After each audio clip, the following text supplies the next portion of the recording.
વર્ષોથી લોકોના સ્વાસ્થ્ય સાથે ચેડા થઈ રહી હતી અને નકલી ઘીનો રેકેટ જે છે એનો પર્દાફાશ થયો છે.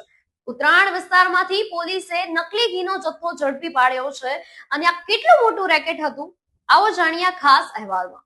નમસ્કાર, હું છું અંજલિ રાવલ અને તમે જોઈ રહ્યા છો ન્યૂ ભારત ન્યૂઝ. સુરત શહેરમાં ખાદ્ય સુરક્ષા પર ફરી પ્રશ્નચિહ્ન ઊભું થયું છે. ઉત્તરાયણ વિસ્તારમાં પોલીસે મોટી કાર્યવાહી કરી શંકાસ્પદ નકલી ઘીનું રેકેટ બહાર પાડ્યું છે. મળેલી માહિતીના આધારે ઉત્તરાયણ પોલીસે રંગોલી ચોકડી પાસે આવેલા એક કોમ્પ્લેક્સમાં દરોડો પાડી તપાસ હાથ ધરી હતી. દરોડા દરમિયાન સ્થળ પરથી મોટી માત્રામાં શંકાસ્પદ ઘીનો જથ્થો મળી આવ્યો હતો.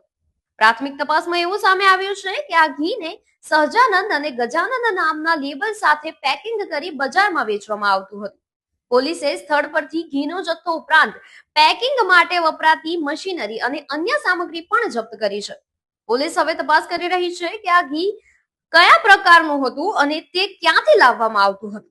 સાથે જ આ ગેરકાયદેસર ધંધામાં અન્ય કેટલા લોકો જોડાયેલા છે તેની પણ તપાસ શરૂ કરવામાં આવી છે. પોલીસના જણાવ્યા મુજબ લોકોના સ્વાસ્થ્ય સાથે ચેડા કરનાર અને એમની સામે કડક કાર્યવાહી કરવામાં આવશે અને હાલ સમગ્ર મામલે વધુ તપાસ ચાલુ છે અને આગળ વધુ ખુલાસા થવાની શક્યતા વ્યક્ત કરવામાં આવી રહી છે. આ બાબતે આપનું શું માનવું છે અમને કોમેન્ટ સેક્શનમાં જરૂરથી જણાવશો અને ન્યૂ ભારત ન્યૂઝને લાઈક, શેર અને સબસ્ક્રાઇબ કરશો. નમસ્કાર.